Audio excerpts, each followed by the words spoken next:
Yeah, 1964.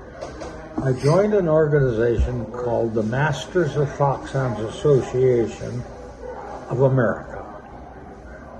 And just as the name implies, you had to be a master of foxhounds, which is only 2 or 3 guys in any given foxhound. You don't just elect everybody at MFH. So it was a pretty limited membership organization. Well, and it was all, in 1964, it was all males.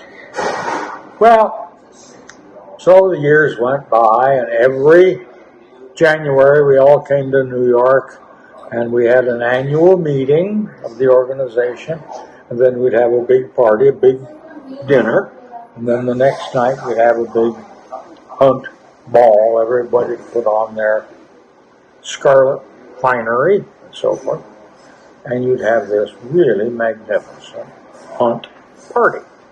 Well,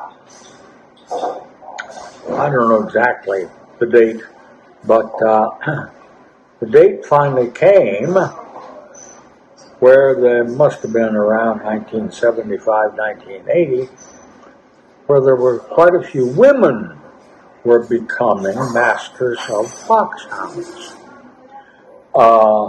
And every year, the organization sent out an invitation to all the members to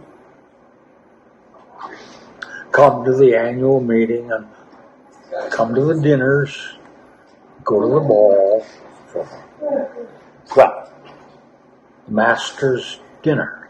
Well, they could go to they'd come to the annual meeting and they would buy tickets for themselves and their husband to go to the party, the ball, there in New York City.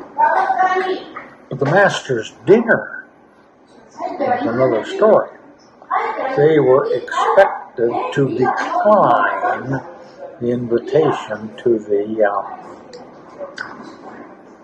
master's dinner. Old male habits die hard, and that was one of such habits. So,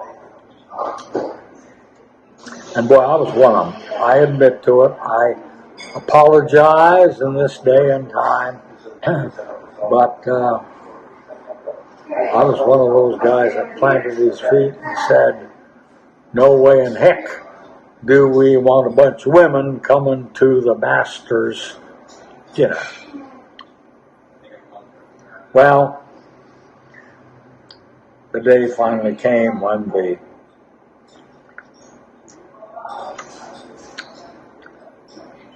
old walls of tradition finally broke down, and the organization finally voted in favor of having the women go to that also. I was a very unhappy boy. And as if the Lord wanted to punish me for this sort of bad behavior on my part, this bad thinking. Let me guess, he gave you daughters. Well, that's part of the problem.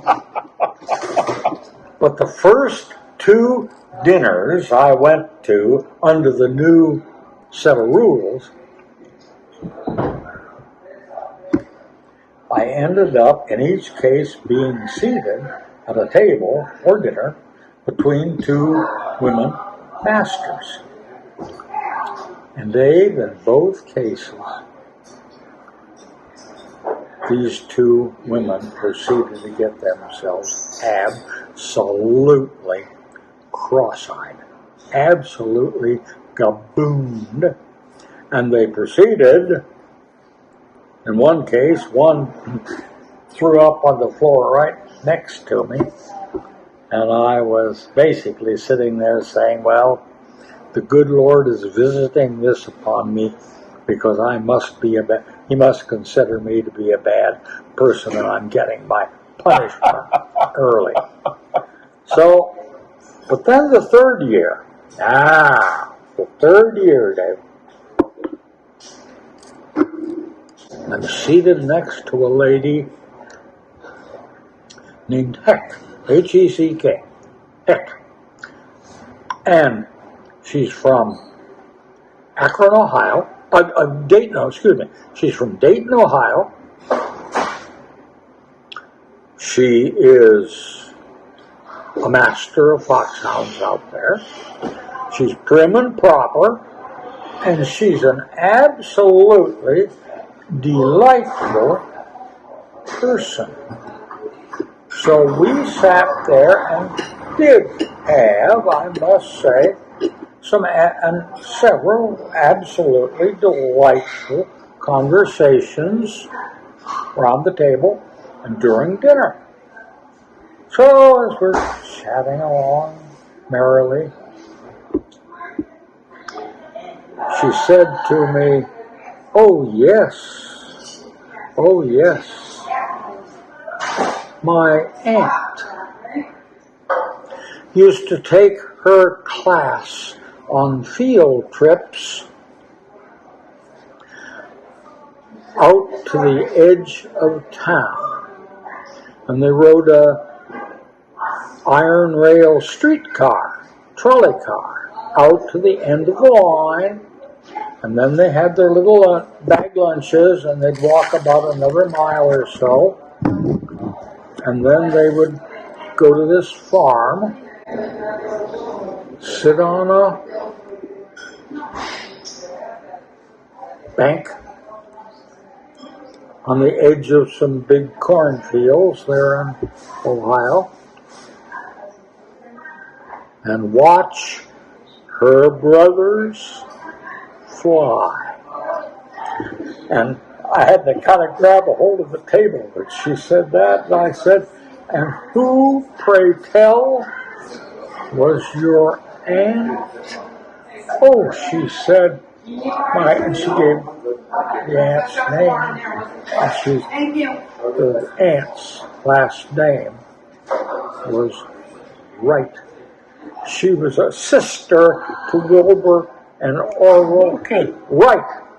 And so they would tell her if they were going to take their airplane out of the barn, this farmer's barn, and if they're going to try to fly it on a given day, and she'd arrange a field trip and take her children out, and they would sit on the edge of a bank, eat lunch, and watch the brothers fly.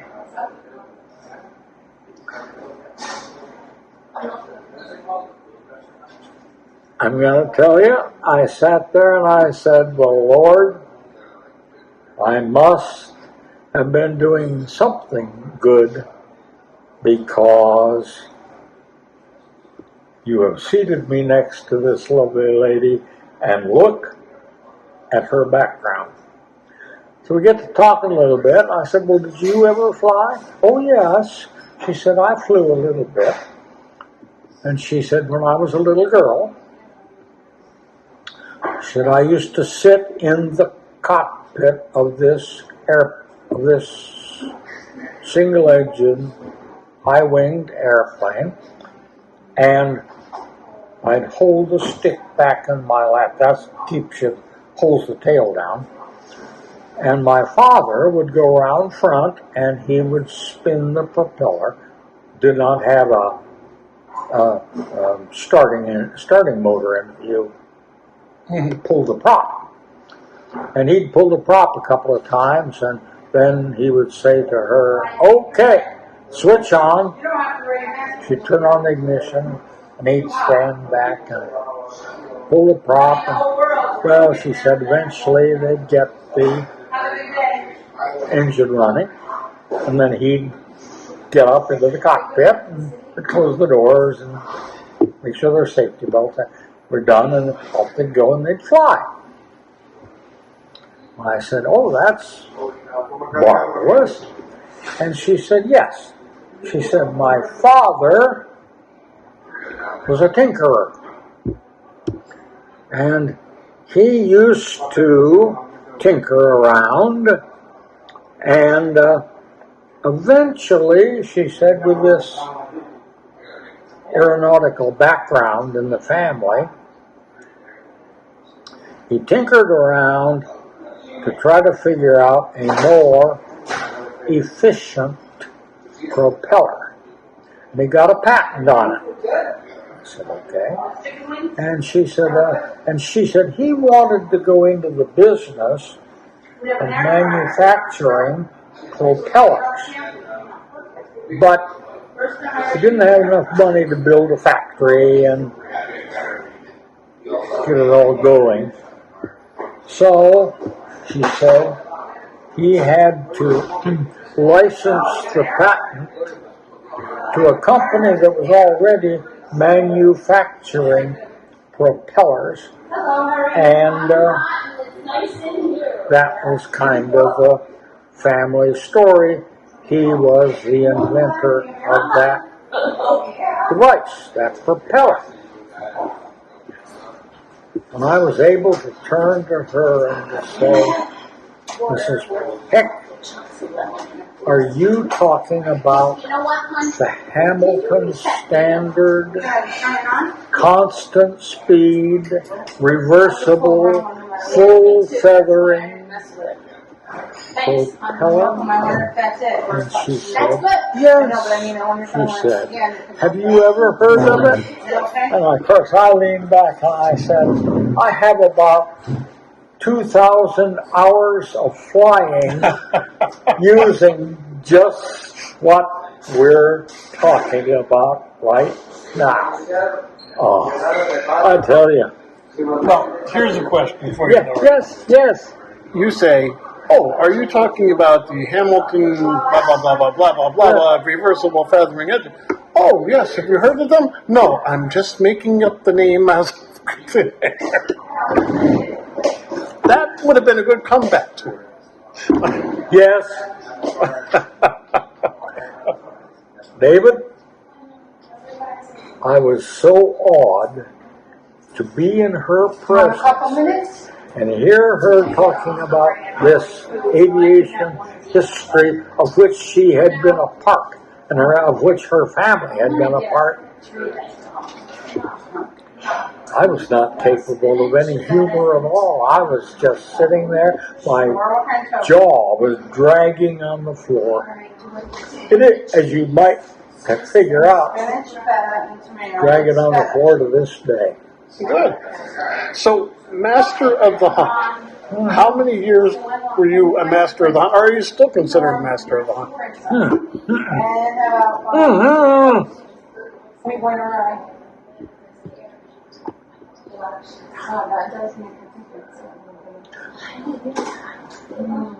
What's your master of the hunt? There's a baby hunting. Now, another question about the fox hunting.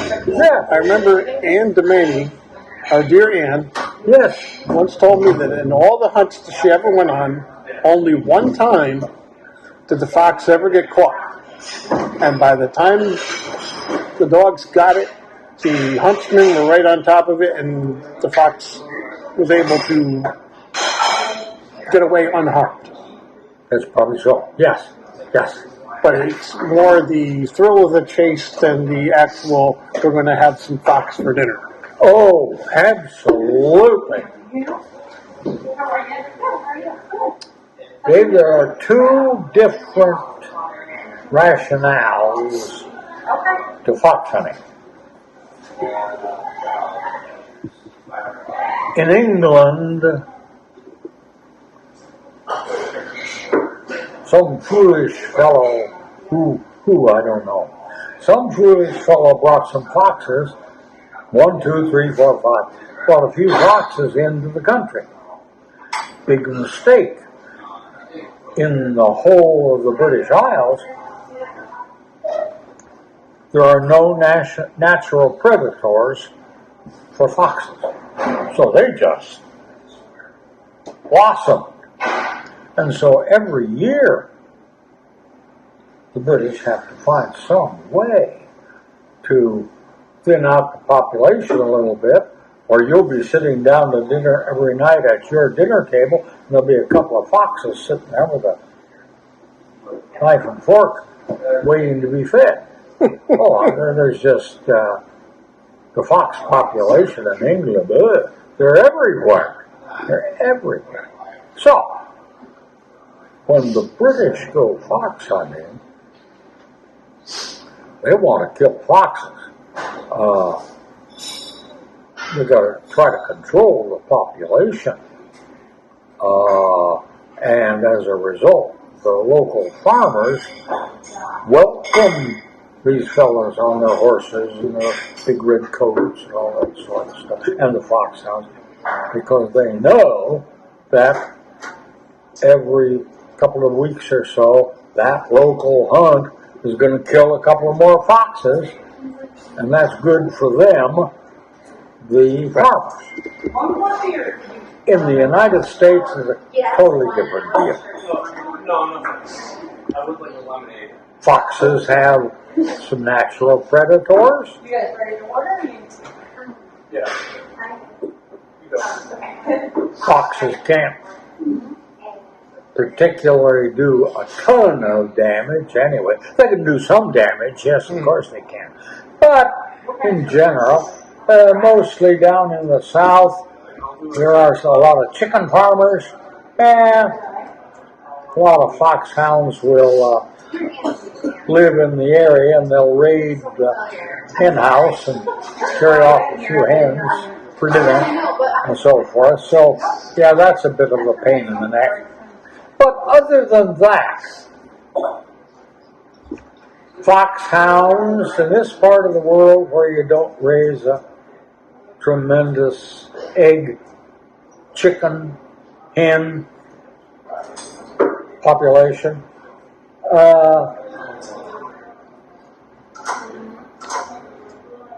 foxes will go around and catch other little animals.